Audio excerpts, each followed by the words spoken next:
Yeah, I'm thinking we're back. What's up, y'all? We have finally gotten our first spinoff of the John Wick franchise in movie format with Ballerina from the world of John Wick. So, is Ballerina worth all of your hard earned money? Should you go see it in theaters? Well, that's what I am here to tell you today. The first half of this review will be no spoilers whatsoever. I will make it very clear when I start talking about spoilers. So, have no fear. So you are good up until that point, and I promise you, I will let you know ahead of time. So if you don't know, Ballerina is set in the John Wick franchise. It is set in between John Wick 3 and John Wick 4. It stars Ana de Armas in the lead role, and her character Eve loses her father to, of course, a bunch of assassins. The Ruska Roma end up taking her in and training her in their traditions, making her a full-on assassin, and she's out for revenge to get the guy that killed her father. That is the basic premise of the story. And really, if we're being completely honest, you don't go to these movies for the story. Yeah, John Wick 1 through 4, they do have some decent storylines to go along with it, but it's really the world and the lore building that you really go to these movies outside of the action. The actual basic storylines are like, they're okay, but they're not anything to write home about. And Ballerina is no different than any of those other movies. So the big question is, how is she in the lead role where we don't really get a whole lot of John Wick? And I gotta tell you, I really, really loved this movie. This is one of my favorite movies of the year so far. This is nonstop action from the very beginning to the very end. And a lot of people are out there, just some reviews that I've read and watched, they've complained about the first 45 minutes to an hour. There was only probably about 5 to 10 minutes in that span that I just was not the biggest fan of. Other than that, it is straight action through the entire time. When she's going through her training to become an assassin, like, I'm 100% invested in that because it's something that we really haven't gotten a part of this franchise before. So they're kind of building that lore, building the world a little bit more, and giving us a little bit of a different corner of this universe. And I really appreciated that. So I personally did not have any issues with the first 45 minutes other than like 10 minutes. But from beginning to end, this movie is nonstop. It's almost kind of exhausting when you think about it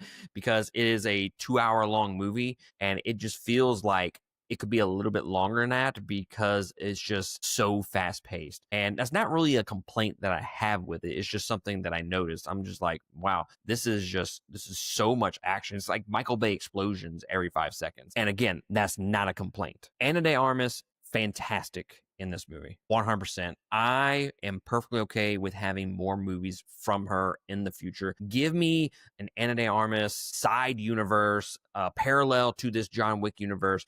Give me some different adventures with her and a new storyline and really build out this universe a little bit more with her character.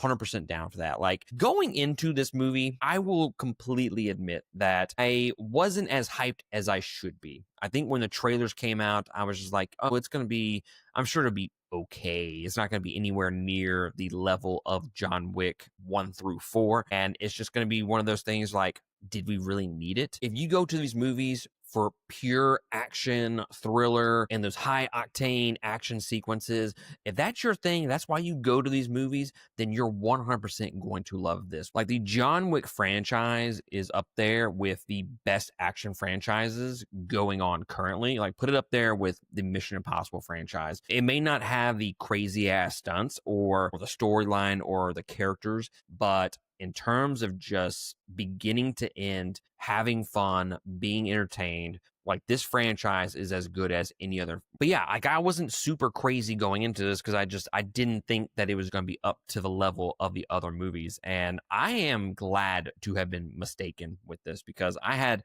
a hell of a good time with this. And moment to moment, it just had me on the edge of my seat. There are 2 action sequences in this movie that really stood out to me more so than anything else. And I won't really go into detail what they are, but one is involving grenades and the other is involving a flamethrower. So you have probably seen the flamethrower in the trailers. And I will say this, I wasn't a huge fan of that scene in the trailers because it looked like one of those things that, okay, they just think that this is way cooler than it actually is. But when you actually watch the movie with that whole sequence, it is fucking phenomenal. Put it up there with some of the best action sequences in any of these John Wick movies. Like, it was really fucking cool. And now going back to Ana de Armas, I think she kills it in the role. She has a lot of charisma, and I believe that she has really carved out her little corner of this universe. And again, I am 100% down for more movies with her in it. And I think she's able to give us a very compelling, very interesting character from beginning to end. Now, again, she's not developed a whole lot, but she is still a very likable character, and just really great performance from her in this movie. And I mean, I didn't really have any doubts that she would be good in it. It was really, would the story be good enough? Would the action sequences be good enough? Because it seemed like this was going to be like the B team, you know, we're just trying to make a buck, and we're not going to put 100% effort into this. We're just trying to push out a movie to make money. And that's not what this movie is. It's not. They really put forth the effort to give us really great, interesting, edge of your seat action sequences. Now, I do have a problem with like one storyline point in this movie towards the end, which I won't get into spoilers on here right now. It was one of those things that, like, I saw it, I was like, I really did not like that moment. So I wish they would have just kind of cut that.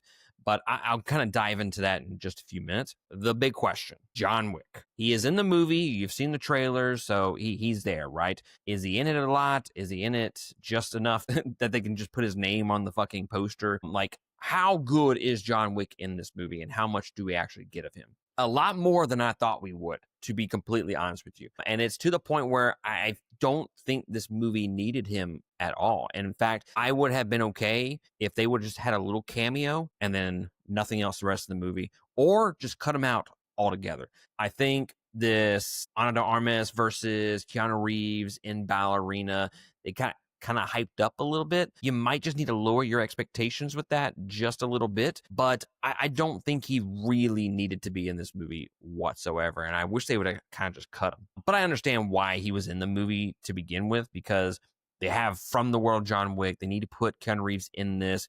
That's going to sell more tickets. And I mean, I get it. From a market standpoint, you got to have him in the movie. But from a story perspective and what actually served this movie and served the story and the characters, he didn't need to be there. It felt like an intermission. Like, we diverted attention from the storyline that was going on to just have John Wick in there. And if he wasn't in there, that movie would have just, to me, been a little bit smoother with its storytelling. It just felt like it was thrown in there just to have him there. And that was a little disappointing. But, so yeah, ultimately need to go see this movie. I want more movies from this character, so you need to go see it in theaters so we can make these people make more of these movies. And I don't need a John Wick 5, 6, 7, and just keep telling that same story over and over again. No, I want a new character in this universe. Keep doing that. This world is just rich with the lore and the world building that you can tell numerous stories from this universe. And I think it is just ripe for the taking at this point. So just non-spoilers, go see this movie if you are a fan of the John Wick universe in general. But yeah, if you're just a huge fan of this franchise, of John Wick, definitely need to go see this movie, because this is on par with the other 4 movies. This is not like the redheaded stepchild of the franchise. This isn't one that's like, oh, those are all 4s and 5s, and this one's like a 2.5. That's not the case. I'm easily giving this like 3.5 to 4 stars. I think it is a great movie. It's a great action movie. And for a blockbuster summer movie, like, this definitely scratched that itch of just wanting to be entertained more than anything. So that will end the non-spoiler review of this movie. Anything past this point will be full-on spoilers. So if you have not seen a Ballerina, this is your chance to pause this review and then come back once you have seen the movie, because I do need to mention some specific things about it that, one, I really fucking loved, and then two, I wish they hadn't done, period. All right, so if you're still with me, then I'm going to assume that you have seen the movie or you just don't give a fuck, okay? So, Ballerina action sequences is what we're going to start off with first. Action sequences are absolutely incredible. The grenade sequence. So I think that was really great. You know, a lot of the action with John Wick involves just like gunfights and stuff like that, and then like hand-to-hand combat. I think they did a good job of giving us like a different flavor of combat from Eve's character, from Ana de Armas in this movie. I think they went about it a different way to really separate from John Wick. Now, one thing that's going to come up, and that is, are they going to water this universe down with the addition of a female lead? I really love how they mention in this movie that she is not strong. She is always going to be bullied. There's always going to be someone that is stronger than her. You know, she's always going to fight men that are taller, that are stronger, and that she has to do whatever it takes to win. She has to cheat. She has to kick dudes in the dicks. She has to claw, scratch, gouge out their eyes, do whatever it takes to win. And I think they did a good job of really highlighting that in her training. And it really does separate her from John Wick and some of the other assassins, because she don't give a fuck. She is going to claw her way to victory. And it is very clear in this movie that she is not as good as John Wick. She gets her ass beat a lot. She gets thrown on tables, into walls. She is thrown everywhere so many times in this movie, but it's blatantly obvious that she is nowhere near the type of, or as strong of an assassin as John Wick. And I do appreciate that they kind of highlighted that we're not going into this movie and that this character, oh, well, now this one is more OP than John Wick. And like, that would have been easy to sell, but like from a story and character point of view, it doesn't make a lot of sense, because we've had 4 movies now where they have built John Wick as the quote unquote boogeyman of that universe. So if you bring in this other character, it just kind of undermines all 4 of those movies. So I really appreciate that they didn't make her like this super OP character. But in terms of being a strong female lead, hell fucking yes, guys. Like, put her up there. Loved Ana de Armas as the lead in this movie. Her character is great. Even though we don't get a lot of character development from her, I think she commands every single scene that she's in. And I really wanted more of her. And again, I hope that we get more movies with her character, because I think she deserves it. 100% deserves her own little series. Give me a trilogy of movies. I'm not saying I need 4, 5, 6 movies with her character, but definitely give me 1, 2 more movies. But going back to the grenade scene where she's just utilizing anything and everything to win, and she's using different weapons to kill people. It's not just guns the entire time. Most of the times it's knives or hitting them with frying pans or whatever the case may be, that she can win. She has like this belt of grenades and she is just tossing them at people, and it is so fucking cool. Some of the moments in this sequence does kind of verge on the edge of being a little too over the top, but you know what? I didn't give a fuck whatsoever, because it looked cool and I cared enough about her character that it didn't really take me out of the movie whatsoever. It's just kind of crazy thinking back on it. I'm trying to piece all of the action set pieces like in my head, and it's just like, oh, I forgot about that one. I forgot about that one. And it's just like, there's so many of them. It's kind of hard to talk about them all on one video. So I'm just really going to talk about the highlights of the action. And the other one that really stood out to me was the flamethrower sequence. It just really seemed kind of lame when I was watching it in the trailer. It just seemed like they were all about, man, this is going to look so cool, but it wasn't cool at all kind of thing. And I am pleasantly surprised by how wrong I was, because it involves a flamethrower for not just that one little part in the open courtyard area. No, this involves 2 flamethrowers, and they're shooting it like guns, and I didn't know that is something that I needed in my life until I saw it. And the choreography is so fucking cool. And again, they're shooting the flamethrower like guns, and it is so badass. And they're catching on fire, they're hitting each other with their legs on fire. It's kind of borderlining on that edge of being too over the top and taking you out of it, but it never does. Or at least me personally, it never does. I was always glued to it, and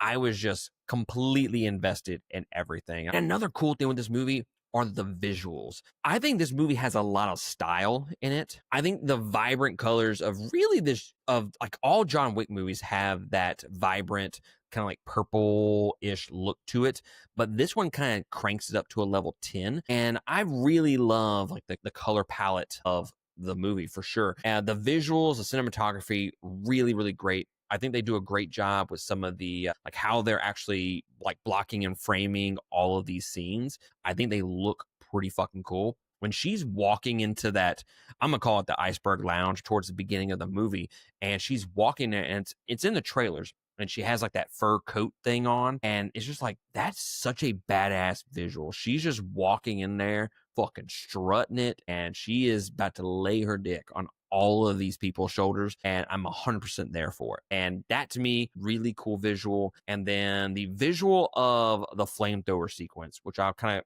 dive into a little bit more. They do like this overhead shot of the flamethrowers. Eve's flamethrower kind of runs out of juice, so she doesn't really have anything to fight the other flamethrower with, right? So she grabs a fire hose, and it is basically fire versus water in this courtyard, and it's an overhead shot, and it's so fucking cool. It reminded me instantly of like Cell versus Gohan Super Saiyan 2 in the Cell saga, when it's like the father son Kamehameha versus that's exactly what it looked like. And I gotta say, it might be the coolest fucking sequence that I've seen in a very, very long time. Like, it instantly reminded me of Dragon Ball Z. The way that it was shot, the way the choreography of the scene was, and the action, it was just peak. It was fucking peak. Like, that shit fucking got me hard, okay? Like, 100%. Like, full-on erection worthy. Now, there's a couple other things I do want to mention just about just the movie in general, and it's more in regards to the storyline. And I'm going to talk about the one thing I really hated about it. And that is, towards the end of the movie, we get this big ass reveal that this female character that has been kind of not really utilized as well as she should be. Like, she's definitely interesting, but not nearly as interesting as some of the other characters or assassins that we've gotten in like the first 4 John Wick movies. But they do this reveal of the fact that she is Eve's sister. And the whole scene is just weird. It's like old dude who is the villain of the movie, the main antagonist. He walks in and he's like, yeah, that's your sister in there. And she's like, oh my God. And it felt like such a soap opera move. It felt like something that got revealed on like the CW or some shit like that, right?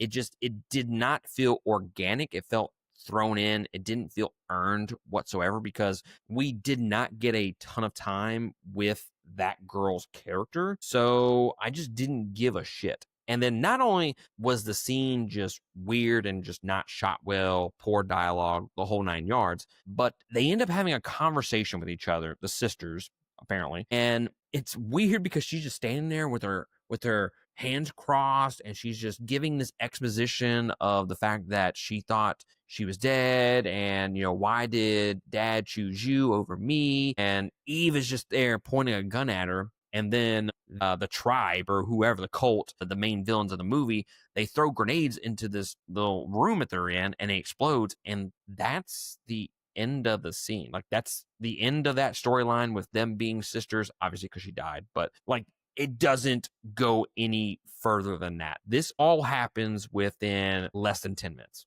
like maybe 5 minutes, if that. And most of that is the exposition. But it happens and then never touches it ever again. It didn't get teased on early in the movie, didn't get explained later on in the movie. It's just this one little throwaway plot line that I wish they would not have fucking done, because it is a huge distraction. Like, blatantly obvious that they had maybe some idea that they were going to make them sisters, but I don't know, some shit got left on the cutting room floors or something along those lines, and they just cut out most of that plot. I don't know. but it is a huge sore eye in this movie for me. I saw it and I was like, I really hate that. Like, not only did I not want them to be sisters, but you didn't go anywhere with it. So if they had maybe developed that relationship early on, maybe have them have, I don't know, a couple more interactions earlier on in the movie, then by all means, make that twist reveal, make them work together, and then she dies. And then that would have been so much better than what we got. What we got was dog shit, 100%. It is the worst part of the entire movie for me.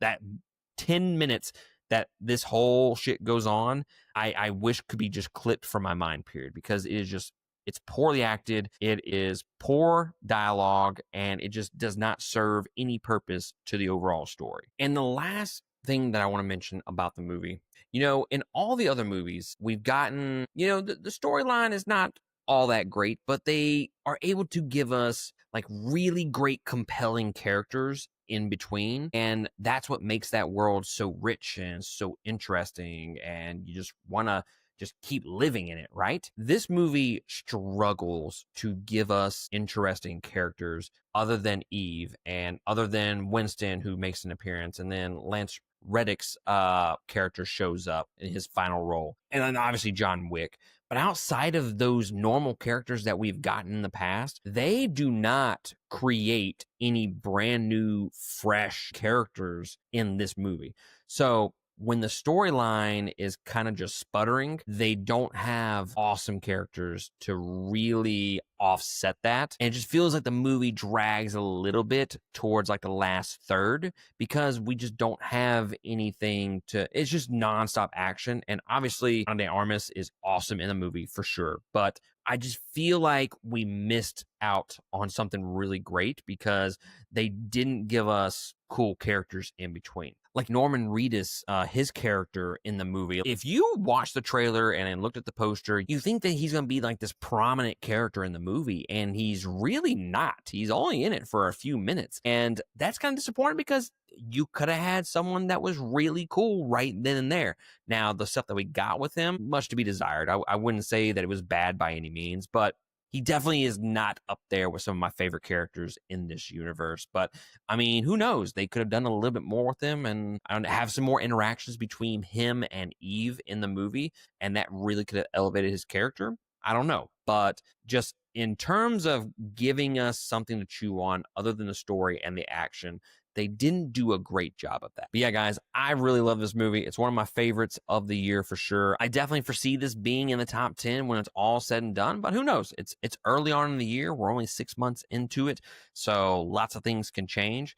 But I highly recommend, again, if you're staying through this to the end and you have not seen the movie, go see it, okay? We need more movies in this universe. And as of right now, I don't think it's doing all that great at the box office. It's not one of these movies that's going to win any awards for like the story or the direction or anything like that, but it is just an entertaining movie from beginning to end. And what more can you ask for with a blockbuster movie like this? This is like the definition of a popcorn movie. But guys, what did you think about Ballerina? Let me know down in the comments below. Where does it fit on your all-time rankings of this John Wick franchise? I love all these movies. I definitely love every movie in the John Wick franchise. So saying this is last is not really a knock on it by any means. I would probably put it like third or fourth for sure. It's somewhere in there. I need to definitely do a watch through of the series once more to kind of figure out my rankings.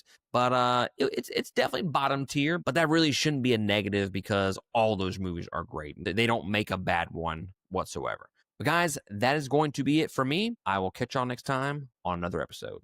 Laters.